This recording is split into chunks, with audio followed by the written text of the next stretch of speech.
Congolaises, Congolais, chers compatriotes, il y a 6 ans, je prenais congé de mes responsabilités en tant que président de la République, chef de l'État. Et fait inédit dans notre pays, en près de 60 ans d'indépendance. J'ai passé pacifiquement la main à un nouveau chef d'État. Depuis lors, je m'étais imposé un strict devoir de réserve, y compris quand j'ai fait l'objet, directement ou par mes proches interposés, de provocations, de déni de droit, d'humiliation, d'imputations dommageables et d'autres multiples atteintes à ma dignité. D'abord, parce que je suis convaincu que le temps est le meilleur allié de la vérité, un antidote lent mais puissant contre le venin du mensonge et de la délation. Mais aussi et surtout, parce qu'agir autrement aurait fait le jeu de ceux qui, par cette campagne odieuse, cherchaient à détourner l'attention de notre peuple de leur incapacité, aujourd'hui avérée, à répondre à ses attentes et aspirations. J'ai enfin décidé de briser ce long silence, de sortir de ma réserve et de m'adresser à vous parce que l'enjeu est de taille. Il est même existentiel. Non pas pour ma famille politique ou biologique, moins encore pour ma modeste personne, mais plutôt pour la nation congolaise et pour l'avenir de notre cher et beau pays. J'ai décidé de briser le silence parce qu'au vu de la situation que traverse notre pays, continuer à me taire m'aurait rendu poursuivable devant le tribunal de l'histoire pour non-assistance à plus de 100 millions de compatriotes en danger. Je saisis cette opportunité pour partager avec vous mes réflexions et participer ainsi à la recherche de la solution à la crise que traverse notre pays, la République démocratique du Congo, terre de nos ancêtres, car il est gravement malade et son pronostic vital engagé. Mieux que quiconque, vous en êtes conscient, car vous en faites quotidiennement les frais dans votre chair et vous en payez le prix.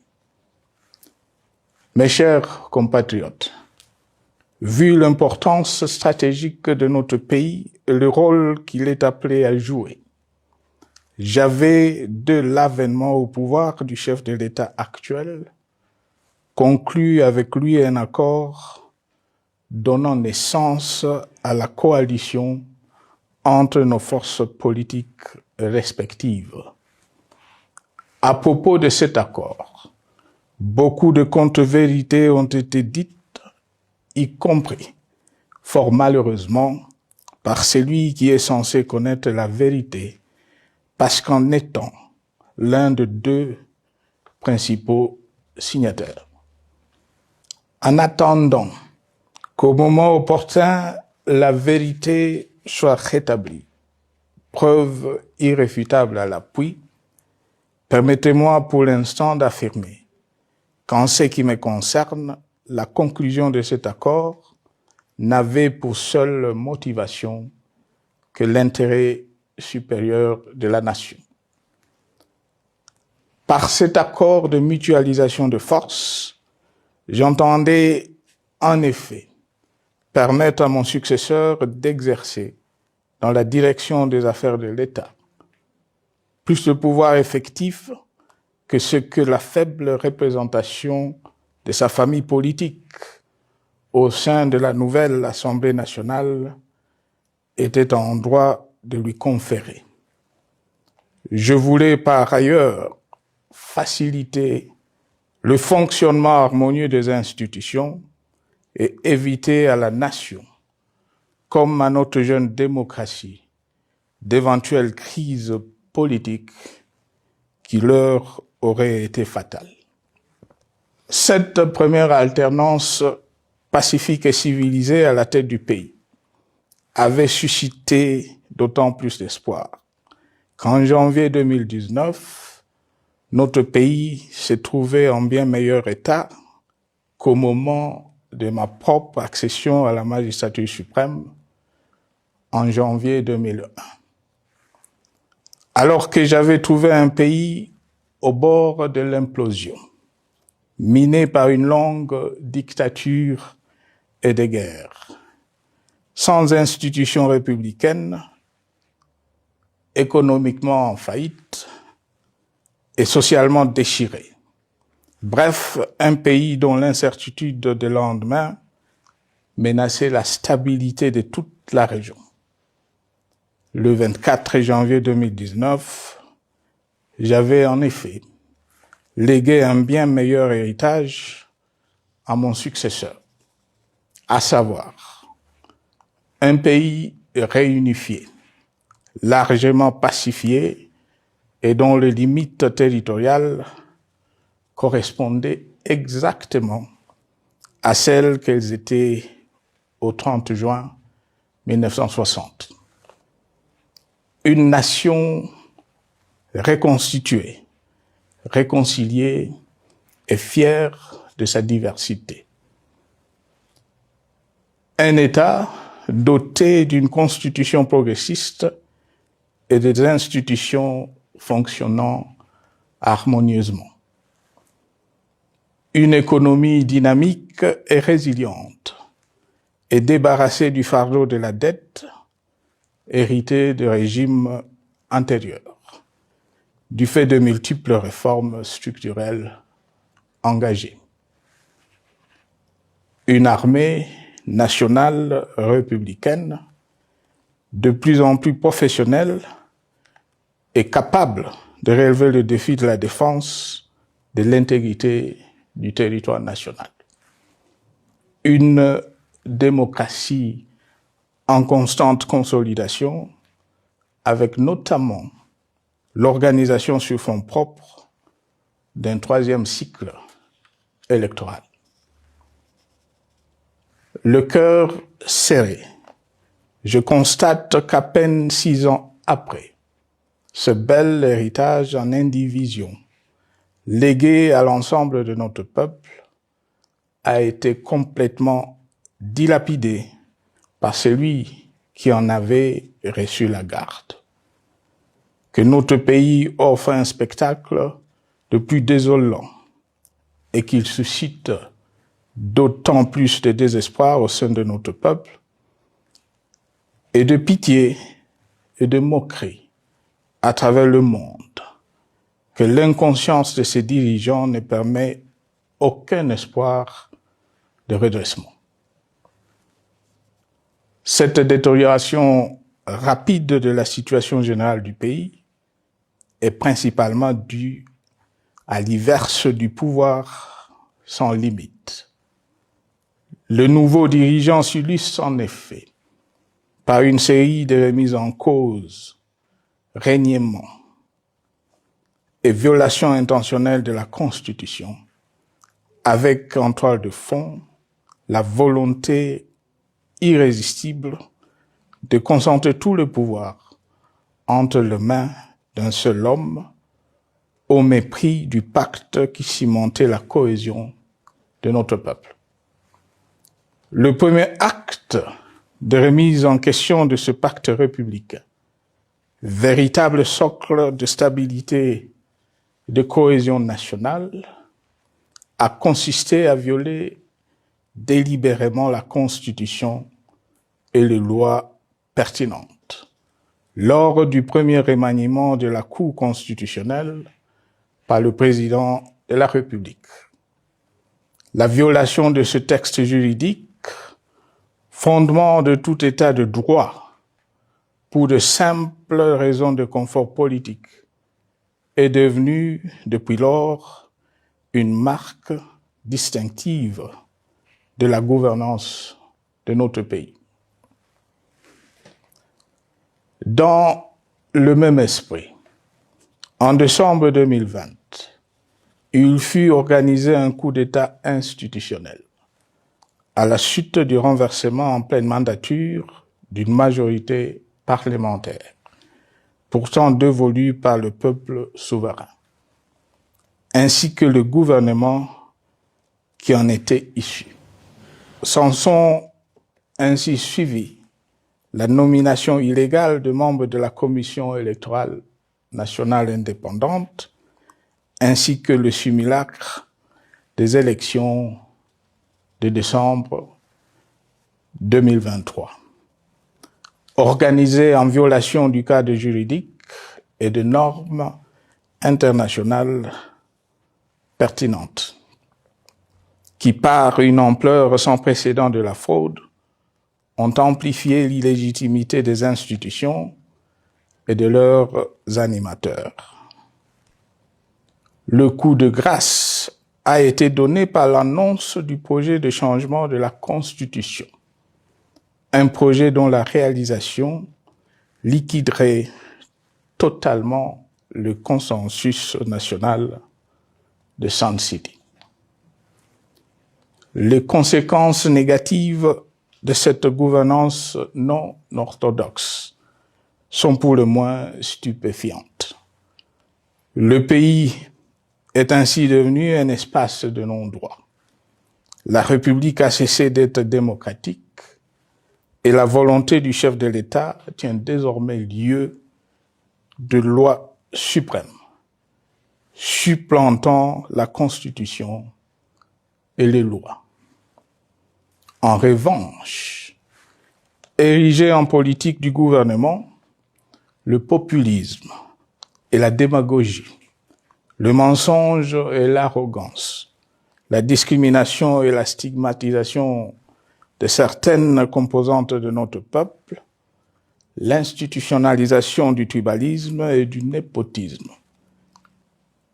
l'opposition de communautés nationales, les unes aux autres, le discours de haine et l'injustice ainsi que l'impunité ont d'autant plus aisément détruit la cohésion nationale et le vivre ensemble que l'opulence outrancière et le non-respect de la parole donnée sont les maîtres mots de la classe politique au pouvoir.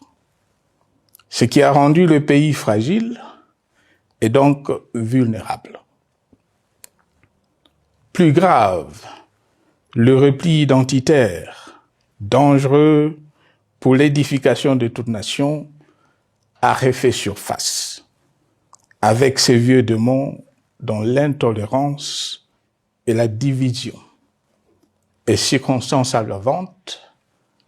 Cela est non seulement toléré et impuni, mais aussi et surtout véhiculé et financé par les tenants du pouvoir. Face à cette dérive, le Parlement a abdiqué de sa mission constitutionnelle de contre-pouvoir. Il a ainsi cessé d'être le temple de la démocratie, le lieu par excellence de l'expression législative et la volonté du souverain primaire, pour ne plus être qu'une chambre d'enregistrement de la volonté d'une seule personne. Quant à la justice, garante constitutionnelle des libertés publiques et du socle de valeurs, qui structure notre identité et forge notre unité, elle a complètement démissionné de ses responsabilités, se laissant ouvertement instrumentalisée à des fins politiques. Elle n'est donc plus qu'un instrument d'oppression d'une dictature qui tente désespérément de survivre à contre-courant de l'histoire, par la terreur et l'imposition de la pensée unique. Rôle peu louable, qu'elle partage avec les milices tribales, ainsi que la police et le service de renseignement, eux aussi détournés de leur noble mission de protection des citoyens et de sécurisation de l'État.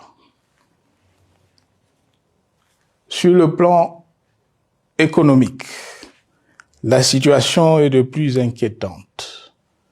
Malgré l'augmentation des recettes publiques, essentiellement due à l'arrivée à maturité de toutes les réformes courageusement votées de 2002 à 2018, notamment le nouveau code minier, forestier, des hydrocarbures, des assurances et de la sous-traitance, et un niveau d'aide financière accru de la part des institutions de Bretton Woods. Aucun investissement n'a été réalisé pour doter le pays d'infrastructures modernes, soutenir des réformes structurelles et stimuler la croissance. Par contre, l'inflation et la dépréciation monétaire, jadis vaincues, sont de retour. La corruption et le détournement de deniers publics ont atteint un niveau inédit. Et l'endettement public que nous avions maîtrisé de 2010 a de nouveau grimpé en flèche, dépassant la barre de 10 milliards de dollars et suscitant des inquiétudes légitimes quant à la solvabilité à moyen et long terme du pays. Les conséquences sur le plan social sont aussi dramatiques. Aggravation du chômage, accumulation des arriérés des salaires des agents de l'État, baisse drastique du niveau de vie de la population et recrudescence du banditisme urbain, de l'exode rural et de la famine dans un nombre croissant de provinces.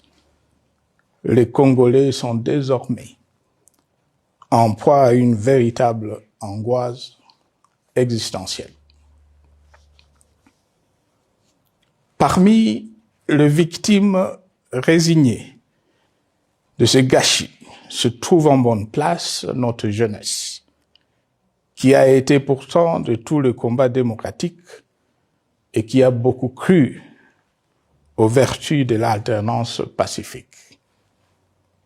Aujourd'hui, sans repère ni perspective sérieuse du lendemain, ils se sont abandonnés, laissés à la merci des entrepreneurs de conflits et de vendeurs d'illusions de tous bords.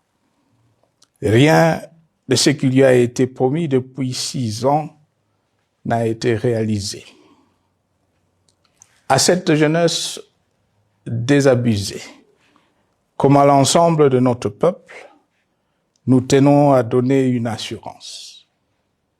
L'échec d'un régime compromet, mais ne scelle pas définitivement le sort d'un peuple.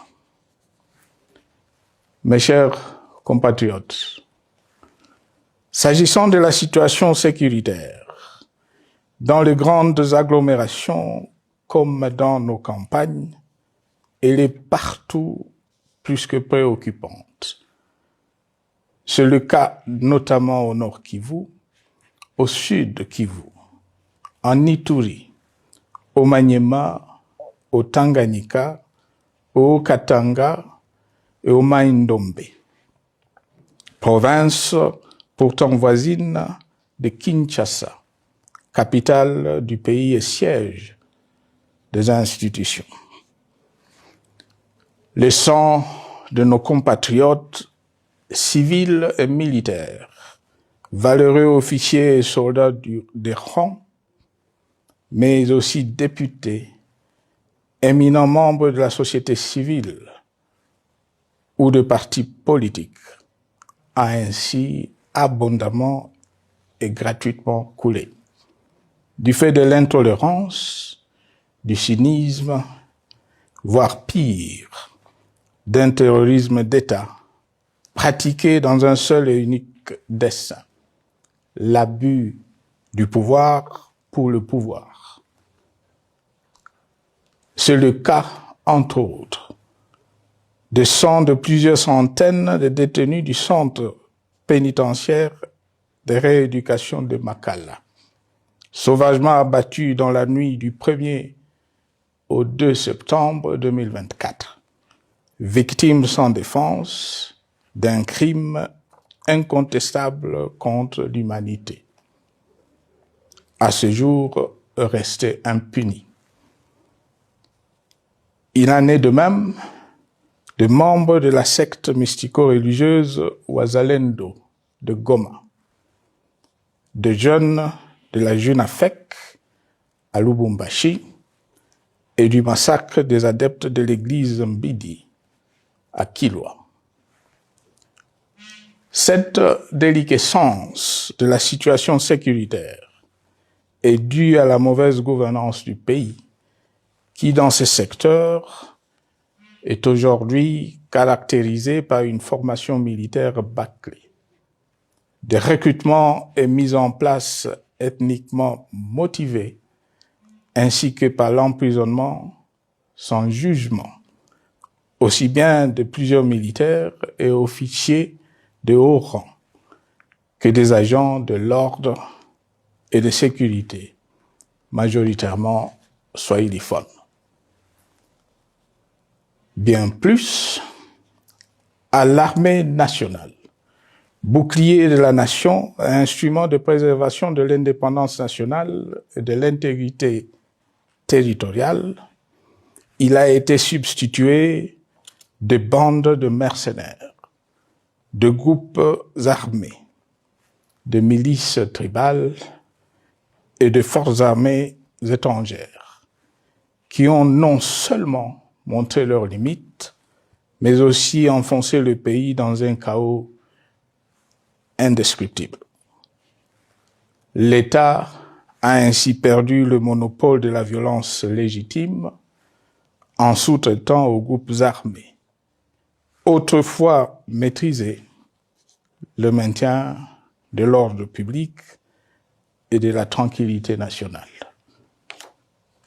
Et comme si cela ne suffisait pas, l'armée nationale est vilipendée, conspuée et tournée en dérision par les autorités qui n'assument jamais rien, alors qu'elles sont censées veiller à sa consolidation et à sa respectabilité.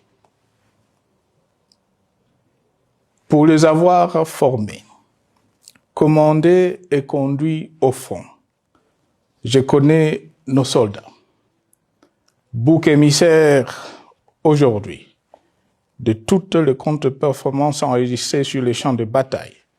Ils ne sont pourtant pas intrinsèquement moins bons, moins nationalistes et moins loyaux.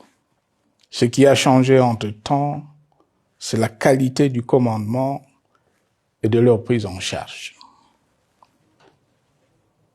Au niveau régional, le gouvernement a levé l'option désastreuse de se détourner de deux principaux instruments internationaux qui étaient à la base de l'architecture régionale de paix et de sécurité, laquelle avait permis la stabilité régionale que le président actuel avait trouvée lors de son accession au pouvoir, à savoir le pacte sur la sécurité, la stabilité et le développement dans la région de Grand Lac et l'accord cadre pour la paix, la sécurité et la coopération pour la République démocratique du Congo et la région.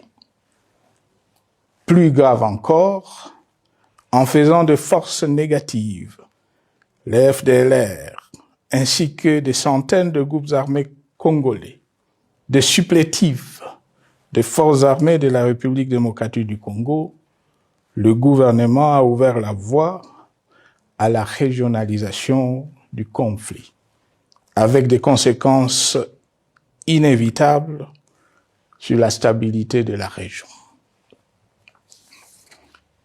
Mes chers compatriotes, alors que sur le plan institutionnel, politique, économique et social, les fondamentaux avaient été établis et que le pays avait été placé sur la rampe de lancement, prêt à décoller. Nous voici, hélas, en un temps record, soit 6 ans, de nouveau à la case départ.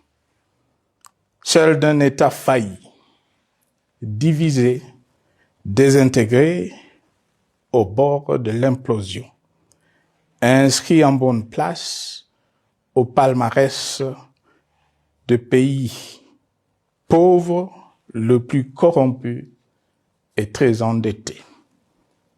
En atteste tout le rapport tant du Conseil de sécurité des Nations Unies que ceux sur l'indice de développement humain et sur la pauvreté. La crise qui déchire notre pays est donc profonde et multidimensionnelle. Sa solution doit être nécessairement globale. Toute autre approche n'a donc aucune chance de conduire à une paix durable. Bien plus, le Congo est intemporel. Il n'appartient pas à tel ou tel régime politique. Ce dernier étant par définition rotatif et donc passager en démocratie. Il appartient plutôt au peuple congolais dans sa grande diversité. Ce qui est vrai du Congo l'est aussi des immenses ressources du sol et du sous-sol dont il regorge et qui sont essentielles à la croissance et au développement à l'échelle internationale.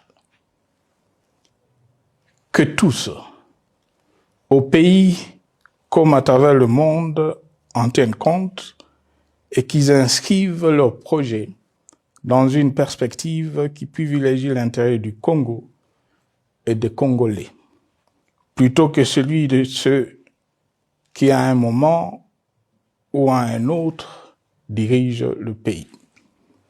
Cela étant, pour sauver le Congo, les griefs légitimes du peuple congolais contre le régime en place ne peuvent être éludés.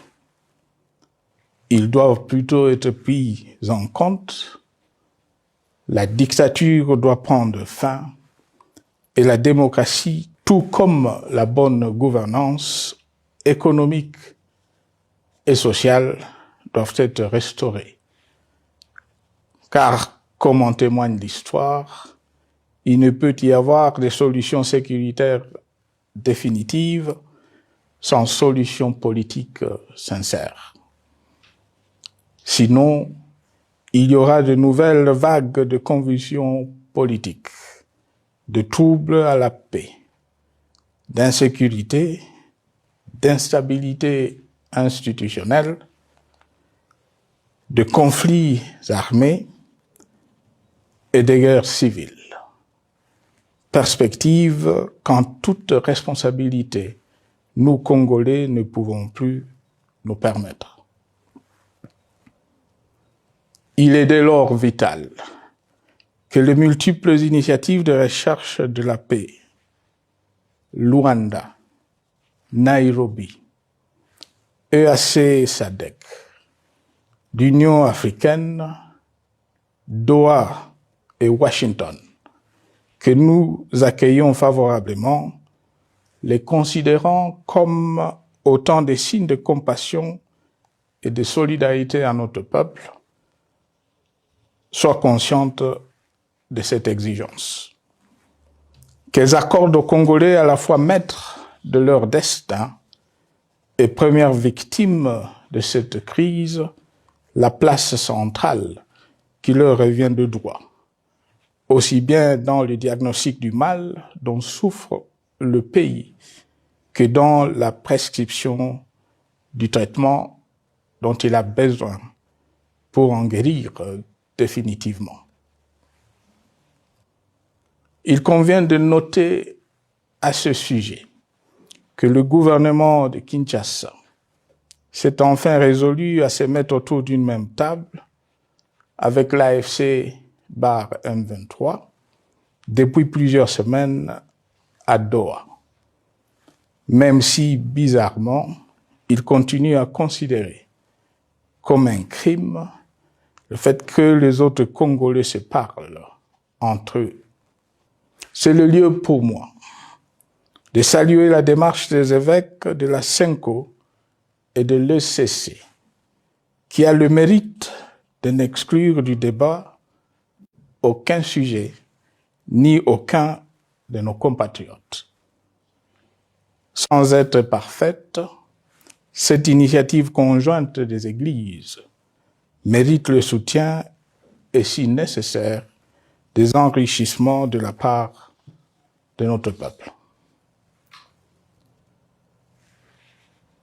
Mes chers compatriotes, une fois n'étant pas coutume, il convient de dénoncer la falsification de l'histoire par ceux dont le jeu pervers dans l'opposition naguère, comme aujourd'hui au pouvoir, a consisté et consiste encore à calomnier, à diffamer, à diaboliser et à diviser pour gagner et régner, à se défausser sur les autres pour justifier leur contre-performance, quelles qu'en soient les conséquences sur la cohésion nationale ou en termes de vies humaines injustement brisées ou perdues.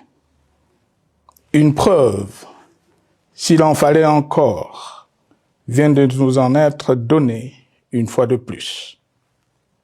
Il y a quelques jours, en effet, suite à une simple rumeur de la rue ou des réseaux sociaux sur ma prétendue présence à Goma, où je veux me rendre dans le prochain jour, comme annoncé par ailleurs, le régime en place à Kinshasa a pris des décisions arbitraires, avec une légèreté déconcertante qui témoigne du recul spectaculaire de la démocratie. Mieux que quiconque, vous savez que pour moi, le Congo est la priorité absolue, que sa souveraineté et son intégrité territoriale ne sont pas négociables, que mon engagement pour la démocratie, la cohésion nationale, la paix et la stabilité n'est pas un slogan creux, et que le respect de la Constitution et des lois du pays, autant que celui de la parole donnée, sont sacrés. Militaire, j'ai juré de défendre la patrie jusqu'au sacrifice suprême. Hier au pouvoir, aujourd'hui en dehors du pouvoir, je demeure plus que jamais fidèle à ce serment. En ce moment où le pays est de nouveau divisé, appelé par le destin, j'ai le devoir d'œuvrer à la recherche de la paix et de contribuer à la reconstruction de notre pays qui se meurt. C'est dans cet esprit que j'ai choisi ce moment pour exprimer ma sympathie à l'endroit de toutes les victimes du conflit en cours, de réconforter et marquer ma solidarité avec la population de la partie orientale. Vous, qui êtes abandonnés par le pouvoir central, qui semble avoir pris le parti de vous punir, entre autres, en déconnectant les institutions financières du réseau bancaire national et en restreignant le mouvement de personnes et de biens. Ces décisions et bien d'autres vous asphyxient et rendent votre vie plus précaire que jamais. J'en appelle aux uns et aux autres, en particulier au gouvernement, d'humaniser les conditions de vie de nos compatriotes de cette partie du territoire national. Ils ont droit à la vie, à la scolarisation de leurs enfants et aux autres conditions du bien-être. En entendant le rétablissement de l'autorité de l'État sur toute l'étendue du territoire national, j'invite les tenants du pouvoir à protéger la population. De même, l'armée, la justice, les autres structures en charge de l'ordre et de la sécurité doivent être véritablement au service de la population et répondre à ses aspirations. Mes chers compatriotes, de par mon expérience dans des situations similaires, le patriotisme et l'humanisme ont guidé le processus de règlement de conflits et ont porté de fruits dans le passé, aussi bien sur les champs de bataille que sur celui de négociation ou du dialogue. Notre pays avait été divisé de quasi-moitié pendant quelques années. La sagesse avait alors prévalu. Nous avions recollé le morceau et le pays a survécu dans son unité. C'est ainsi qu'après quelques années de réflexion sur la crise en cours, après avoir consulté des chefs d'État et des anciens chefs d'État de la région, ainsi que des acteurs politiques et sociaux, nationaux et étrangers, j'ai fait ce jour une proposition qui engage la nation tout entière à un sursaut patriotique pour un pacte citoyen afin de tirer le pays du gouffre. Le travail hardi qui s'impose à nous portera notamment sur les 12 points suivants. 1. Mettre fin à la dictature, mieux à la tyrannie. 2. Arrêter la guerre. 3. Rétablir l'autorité de l'État sur toute l'étendue du territoire national. 4. Restaurer la démocratie en revenant aux fondamentaux d'un véritable État de droit. 5. Rétablir les libertés fondamentales. 6. Réconcilier le Congolais et reconstruire la cohésion nationale. 7. Relancer le développement du pays par la mise en place d'une bonne gouvernance économique, une gestion administrative et financière orthodoxe et une répartition équitable des ressources nationales. 8. Relancer le dialogue sincère et permanent avec tous les pays voisins en vue de l'instauration de la paix et du développement durable dans la région. 9. Rétablir la crédibilité du pays auprès de partenaires au niveau tant régional, continental qu'international. 10. Neutraliser tous les groupes armés nationaux et étrangers et rapatrier ces derniers dans leur pays d'origine. 11. Mettre définitivement fin au recours et à l'utilisation de mercenaires, conformément à la Convention de l'Union africaine sur l'élimination du mercenariat en Afrique du 3 juillet 1977 et à la résolution des Nations Unies du 4 décembre 1989 portant sur la Convention internationale contre le recrutement, l'utilisation, le financement et l'instruction de mercenaires et rapatrier sans condition ceux qui sont déjà déployés sur le sol congolais. 12. Ordonner le retrait sans délai de toutes les troupes étrangères du territoire national. À ce sujet, je salue la décision sage des pays de la SADC de retirer les troupes de la SAMI DRC de notre pays.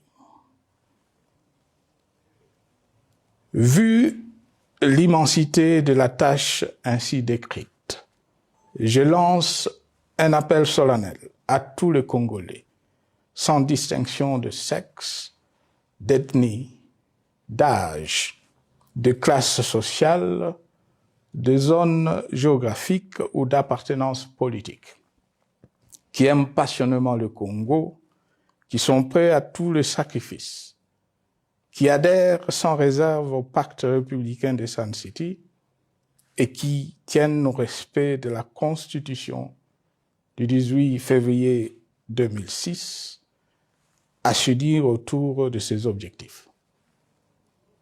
Il s'agit de la refondation de l'État et de l'édification d'un pays qui a perdu ses repères. Mobilisons-nous et mettons à profit tous les moyens à notre disposition pour restaurer l'unité nationale, sauver le Congo et préserver son indépendance. Car l'Afrique et le monde nous regardent. Mes chers compatriotes, le Congo vaut mieux que la caricature qu'en donnent ses dirigeants actuels. Le Congo mérite mieux que cette politique extérieure faite de jérémiades et de mendicité. J'ai donc la ferme conviction que le peuple congolais est capable, aujourd'hui comme en 1960, de vaincre le démon de la division, qu'il est capable aujourd'hui, comme au cours de la décennie 90, de vaincre la tyrannie et la tentation du pouvoir absolu. Qu'il est capable aujourd'hui, comme en 2003, de prendre le dessus sur ce qui nous divise et de mettre fin à la violence armée qui oppose ses enfants. Pour y parvenir, chacun doit jouer sa partition. Je m'engage à jouer la mienne. Que Dieu bénisse la République démocratique du Congo, qu'il bénisse individuellement chacun de vous. Je vous remercie.